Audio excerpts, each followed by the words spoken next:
नमस्कार विद्यार्थी मित्रांनो, रामकृष्ण हरी. मित्रांनो, जगद्गुरु श्री संत तुकोबाराय आणि माऊली श्री संत ज्ञानोबाराय या दोन संतांनी जो उपदेश केलेला आहे त्या उपदेशावर आपण आजचा वर्ग घेणार आहोत. मित्रांनो, तुम्हाला माहित आहे जगद्गुरु श्री संत तुकोबाराय महाराज यांनी नामाची महती गाणारे अनेक नामपर अभंग लिहिलेले आहेत. आज आपण या नामपर अभंगावर निरूपण कसं करायचं याबाबत थोडंसं चिंतन या ठिकाणी करणार आहोत. जगद्गुरु श्री संत तुकोबाराय महाराज आणि माऊली श्री संत ज्ञानोबाराय महाराज यांच्या हरिपाठामध्ये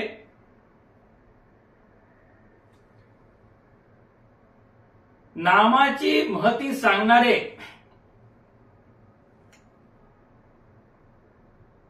जे काही अभंग चरण आहे ते अभंग चरण आपण श्री संत तुकोबाराय महाराज यांच्या अभंग चरणाची पुष्टी करण्यासाठी प्रमाण म्हणून किंवा दाखले म्हणून आपण वापरणार आहोत.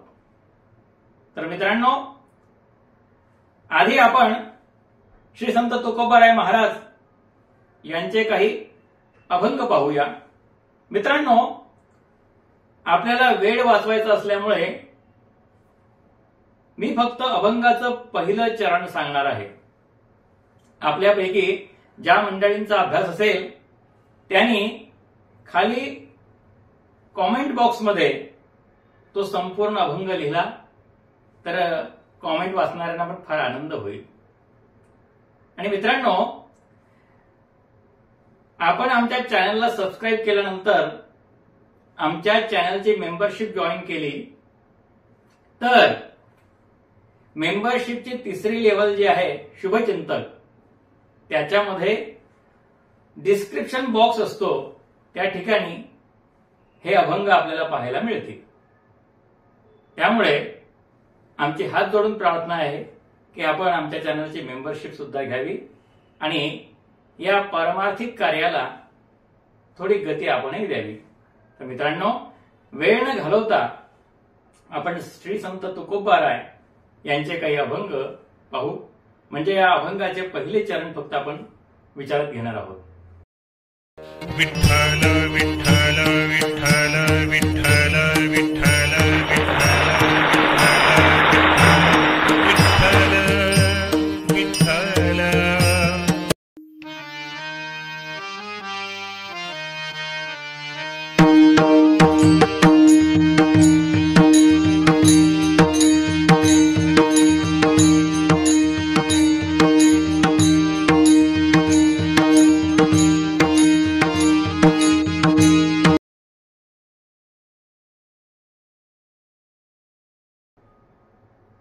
एक गावे आम्ही विठोबाचे नाम आणि काम पे काम नाही आता. एक गाव आम्ही विठोबाचे नाम, हरी तुझे नाम गाईन अखंड, हरी तुझे नाम गाईन अखंड, याविन पाखंड नेणे काही. कंठी राहो नाम, कंठी राहो नाम, अंगी भरोनिया प्रेम, अंगी भरोनिया प्रेम. मुखी विठ्ठलाचे नाम, मुखी विठ्ठलाचे नाम, मग कैचा भव भ्रम, मग कैचा भव भ्रम, नाम उच्चारिता कंठी, नाम उच्चारिता कंठी, पुढे उभा जग जेठी, पुढे उभा जग जेठी, नाम घेता उठा उठी, नाम घेता उठा उठी, होय संसाराशी तुटी, होय संसाराशी तुटी, नाम घेता नलगे मोल, नाम मंत्र नाही खोल, नाम मंत्र नाही खोल, नाम मंत्र नाही खोल, लागोनी या पाया विनवितो तुम्हाला, लागोनी या पाया विनवितो तुम्हाला, करे टाळी बोला मुखे नाम, करे टाळी बोला मुखे नाम, नाम घेता वाया गेला, नाम घेता वाया गेला, ऐसा कोणी आई केला, ऐसा कोणी आई केला, सारासार विचार करा उठा उठी, सारासार विचार करा उठा उठी, नाम धरा कंठी विठोबाचे, नाम धरा कंठी विठोबाचे, तयास कळ घडले नेम, तयास कळ घडले नेम, मुखी विठोबाचे नाम, मुखी विठोबाचे नाम, नाशिवंत देह नासेल हा जाणा, नाशिवंत देह नासेल हा जाणा, कार्य उच्चारणा वाच नाम, कार्य उच्चारणा वाच नाम, चारी वेद जयासाठी, चारी वेद जयासाठी, त्याचे नाम धरा कंठी, त्याचे नाम धरा कंठी, सत्य साच खरे, सत्य साच खरे, नाम विठोबाचे बरे, नाम विठोबाचे बरे, नाम गोड, नाम गोड, नाम गोड, नाम गोड, पुरे कोड सकळही, पुरे कोड सकळही, ऐसी जोडी करा, ऐसी जोडी करा, राम कंठी धरा, राम कंठी धरा, जेणे चुके फेरा,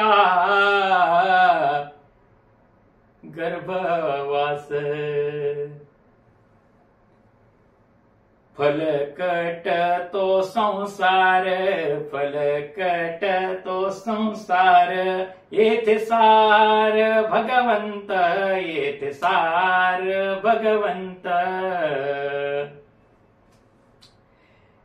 विठोबाचे नाम ज्याचे मुखी नित्य, विठोबाचे नाम ज्याचे मुखी नित्य, त्या देखिल्या पतित उद्धरती, त्या देखल्या पतित उद्धरती, नाम साराचे ही सार, नाम साराचे ही सार, शरणागत यम किंकर, शरणागत यम किंकर, निजल्याने गाता उभा नारायण, निजल्याने गाता उभा नारायण, बैसल्या कीर्तन करता डोले, बैसल्या कीर्तन करता डोले. तर मित्रांनो, हे झाले 20 अभंग.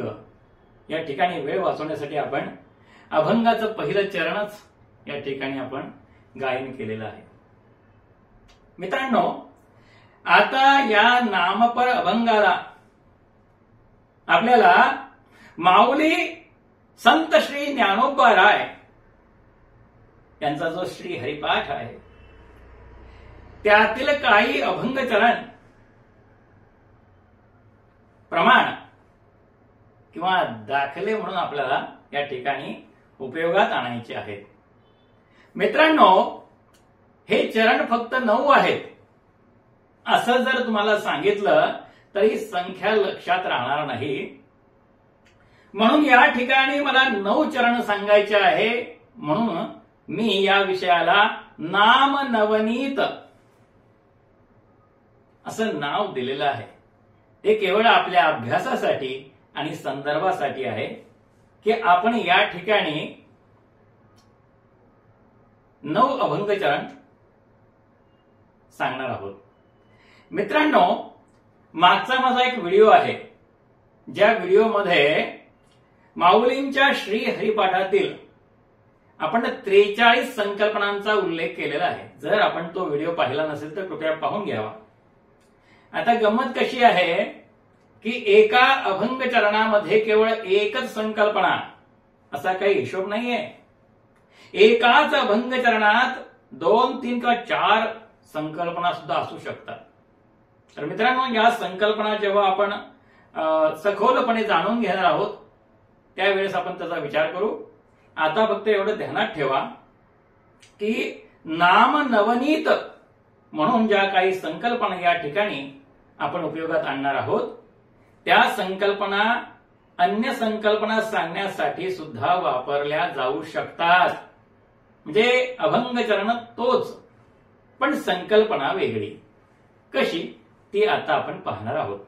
पहिली संकल्पना आहे सुलभ नाम.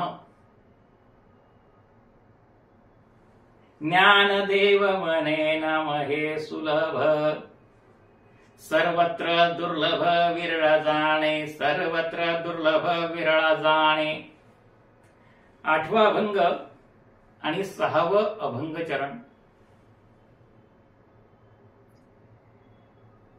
या ठिकाणी माऊली सांगतात की नामाचं जे महात्म्य आहे, नामाचं जे महत्व आहे ते सर्व लोकांना कळतच, किंबहुना कळेलच असं नाही आहे. आणि या ठिकाणी नाम ही संकल्पना आहेच, पण या नाम संकल्पनेबरोबर नाम हे सुलभ ही संकल्पना आलेली आहे.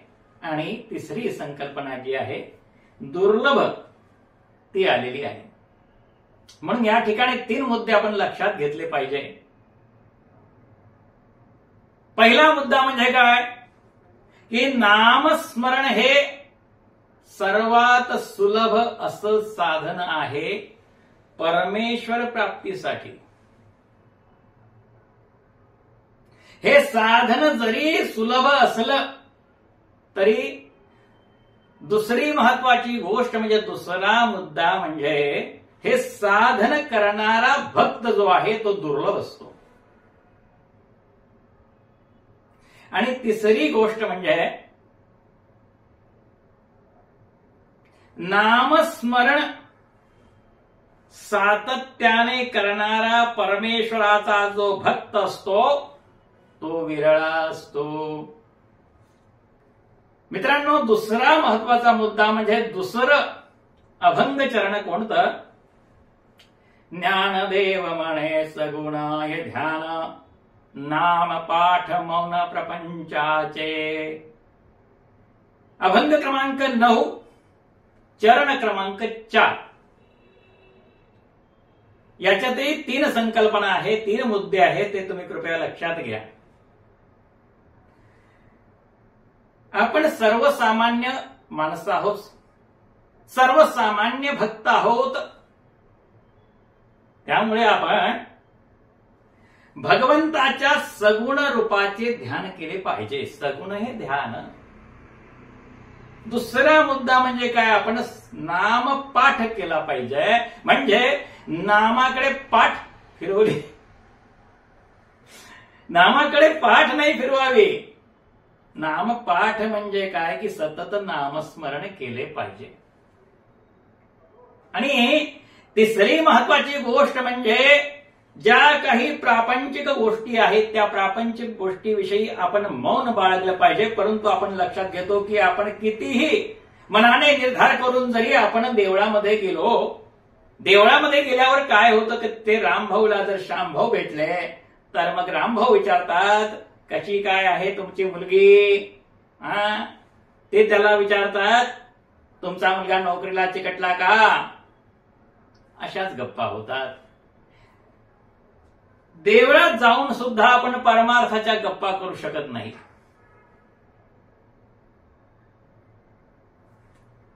पुढचा तिसरा मुद्दा म्हणजे वाढ नाम. ज्ञानदेव पुसे निवृत्तीशी चाड. गगनाहुनी वाढ नाम आहे, गगनाहुनी वाढ नाम आहे. या दोन संकल्पना आहेत. पहिली संकल्पना म्हणजे गुरु. आता नाम ही संकल्पना या ठिकाणी आहेच ना. नाम कसं आहे हे माऊली श्री संत ज्ञानोबा राय आपले जे गुरु आहेत म्हणजे निवृत्तीनाथ महाराज यांना विचारतात आहेत. कारण कसं आहे पहा, शिष्याचं जे अज्ञान आहे ते गुरुच दूर करू शकतो, म्हणून त्याला गुरु असं म्हणतात. आणि म्हणून आपण गुरुमुखातूनच सर्व ज्ञान जे आहे ते ग्रहण करतो. म्हणून खुद्द ज्ञानियाचा राजा असं आपण ज्यांना संबोधतो त्या माऊली श्री संत ज्ञानेश्वर महाराज यांनी देखील आपल्या सद्गुरूंना शरण जाऊन, श्री गुरु निवृत्तीनाथांना शरण जाऊन त्यांनी विचारलेलं आहे की नामाची महती सांगा. आणि मग निवृत्तीनाथ महाराज यांनी जे नामाची महती सांगितली, जो उपदेश केला, तो उपदेश जो आहे तो उपदेश आहे गगनाहुनी वाढ नाम आहे. आणि नाम हे केवढं आहे? नाम हे केवढं आहे? गगनाहुनी वाढ नाम आहे. हे जे भगवंताचं नाम जे आहे संपूर्ण गगनाला गवसणी घालणार हे नाम आहे. मित्रांनो, पुढची जी संकल्पना आहे ती आपण पाहूया. संकल्पना क्रमांक 4, तत्वनाम. एकतत्वी नाम साधिती साधन, द्वैताचे बंधन न बाधिजे. 8वा अभंग आणि 3रं हे चरण आहे. पहिली गोष्ट या ठिकाणी लक्षात घ्या की सर्व तत्वांमध्ये भगवंताचं नाम म्हणजे नाम हे तत्व हेच सर्वश्रेष्ठ आहे. आणि हे श्रेष्ठ काय आहे तर भगवंताच्या प्राप्तीचं हेच खरं खुरं एकमात्र साधन आहे या कलियुगामध्ये. आणि पुढचा 3रा मुद्दा महत्वाचा आहे की आपण भगवंताचं नामस्मरण सतत केल्यामुळे द्वैत भावाचं जे बंधन आहे किंवा द्वैत भावाची जी बाधा आहे ती बाधा आपल्याला कधी होऊ शकणार नाही. ही महत्वाची गोष्ट या ठिकाणी आहे. मित्रांनो, जरा लवकर पुढे जाऊया.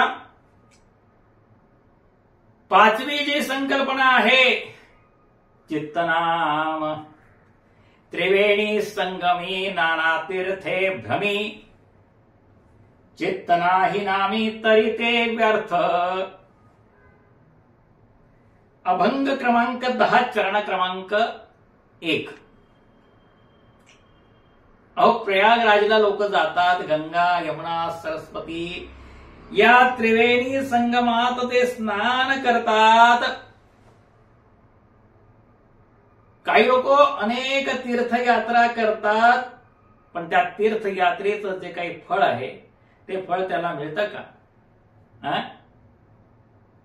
या ठिकाणी नाम, उद्धार, तीर्थ, चित्त आणि व्यर्थ अशा 5 संकल्पना एकाच ठिकाणी आलेल्या आहेत. लक्षात घ्या तुम्ही. त्याच्यामुळे भगवंताच्या नामाच्या ठिकाणी आपलं चित्त नसलं, आपला विश्वास नसला तर आपण केलेलं सर्व काही पुण्यकर्म, मग अगदी ती तीर्थयात्रा जरी असली तरी ती सगळी काही व्यर्थ आहे असं माऊली सांगतात. पुढचा मुद्दा म्हणजे 6वा मुद्दा आहे कीर्तन नाम. नामसंकीर्तन वैष्णवाचे जोडी, पापे अनंत कोडी गेले त्याचे. 19वा हा अभंग आणि अगदी पहिलं चरण. या ठिकाणी पहिली गोष्ट, पहिला मुद्दा आपण लक्षात घेतला पाहिजे तो म्हणजे असा आहे की नाम संकीर्तन वैष्णवाची जोडी. माणसाने या मृत्यूलोकामध्ये आल्यानंतर केवळ एकच जोडी जोडली पाहिजे आणि ती आहे हरिनामाची जोड. ज्याने हरिनामाची जोड घेतली तोच मनुष्य खराखुरा वैष्णव होतो. वैष्णवाची जोडी. आणि पापे अनंत कोडी गेली त्याची. अहो, ज्याने नामसंकीर्तन केलं, ज्याला हरिभक्ताची संगत लाभली, त्या माणसाच्या भाग्याचा उदय झाला. अनंत जन्मात करून ठेवलेली जी काही महापातक असतील त्या सर्व महापातकातून त्याची मुक्ती झाली. हे आपण या ठिकाणी लक्षात घेतलं पाहिजे. 7वी संकल्पना आहे नित्यनाम. नित्यनेम नामी ते प्राणी दुर्लभ, लक्ष्मी वल्लभ तया जवळी. 22वा अभंग आहे. पहिलं चरण आहे. या ठिकाणी पण नाम, नेम, धर्म, भक्त, भगवंत आणि दुर्लभ अशा 5 संकल्पना या एकाच चरणामध्ये आलेल्या आहेत. म्हणजे काय आहे की नित्यनेमाने भगवंताचं नामस्मरण करणारा जो भक्त असतो तो भक्त अत्यंत दुर्लभ असतो. आणि जो भगवंत कुठेही नसतो, तो वैकुंठात नसतो, भानुबिंबी पण दोसत नाही, योग्यांच्या ध्यानी येत नाही, तो कुठे असतो तर लक्ष्मी वल्लभ तया जवळी. जो नामस्मरण करतो अशा भक्तांच्या जवळ हा भगवंत असतो. 8वी संकल्पना. तैसे नवे नाम सर्वत्र वरिष्ठ, तेथे काही कष्ट न लगती. अभंग क्रमांक 23 आणि चरण क्रमांक 2. यामध्ये नाम, साधन आणि मार्ग अशा 3 संकल्पना आलेल्या आहेत. तैसे नवे नाम सर्वत्र वरिष्ठ, तेथे काही कष्ट न लागते. साधन काय आहे तर भगवंताचं नाम आहे आणि ते संपूर्ण साधनांमध्ये वरिष्ठ आहे, म्हणजे सर्वश्रेष्ठ आहे. असं असून सुद्धा नामस्मरण करण्यासाठी मित्रांनो काहीच कष्ट लागत नाही, तरी सुद्धा माणसं भगवंताचं नाम घेत नाहीत. आणि शेवटची संकल्पना पंथनाम.